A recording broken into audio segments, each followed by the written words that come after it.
মায়া এক কঠিন জিনিস। মানুষ অপমান ভুলে যায়, অধিক অত্যাচার ভুলে যায়, অধিক ভালোবাসাও ভুলে যায়, কিন্তু কারো মায়ায় পড়ে গেলে তাকে ভুলে যায় না। বেশিরভাগ মানুষ প্রথমবার ভালোবেসে ঠকে গিয়েও দ্বিতীয় কাউকে ভালোবাসতে পারে, তবে কিছু মানুষই প্রথম মানুষটির স্মৃতি আঁকড়ে ধরে বেঁচে থাকে, শুধুমাত্র মায়া থেকে বেরিয়ে আসতে না পারার কারণে, ভুলে যেতে না পারার কারণে। মানুষের জীবনে প্রথম, দ্বিতীয় কিংবা তৃতীয় যত মানুষই আসুক না কেন, এসব কোনো বিষয় নয় যদি কারো প্রতি মায়ায় আটকে না যায়। বরং সেই মানুষটাই ভাগ্যবান কিংবা ভাগ্যবতী যদি ভালোবেসে কেউ তার উপর মায়ায় পড়ে যায়। মানুষ সব কিছু থেকে বেরিয়ে আসতে পারলেও যদি একবার কারো মায়ায় আটকে যায়, তবে সেই মায়া থেকে বেরিয়ে আসতে পারে না। মানুষ কয়েক বছরের সম্পর্কও সহজে ভুলে যেতে পারে মায়া না থাকার কারণে, আবার কয়েকদিনের সম্পর্কও ভুলতে পারে না মায়ায় ডুবে গেলে। কে তোমাকে কতটা ভালোবাসে কিংবা তোমাদের সম্পর্ক কতদিনের, এসব থেকেও বেশি গুরুত্বপূর্ণ কে তোমার কতটা মায়ায় পড়ে আছে।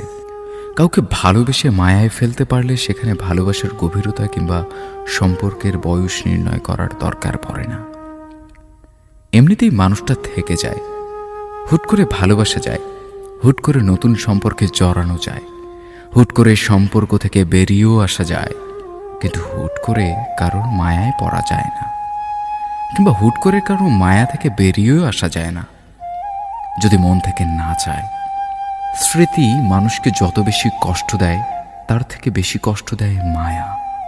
মায়া এমন এক অদৃশ্য খুন যা দেখা যায় না, ছোঁয়া যায় না, শুধুমাত্র ভেতর থেকে অনুভব করা যায়।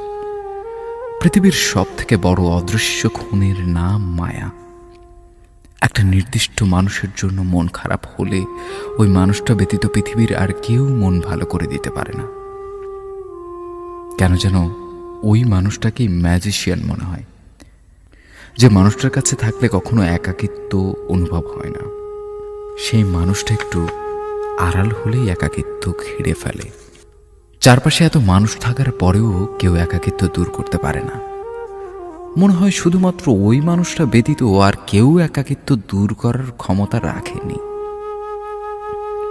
যে মানুষটাকে দেখলে মনের ভেতর হাজারো অনুভূতি অনুভব হয়, সেই মানুষটা ছাড়া আর কাউকেই কোনো কিছুতে অনুভব করা যায় না।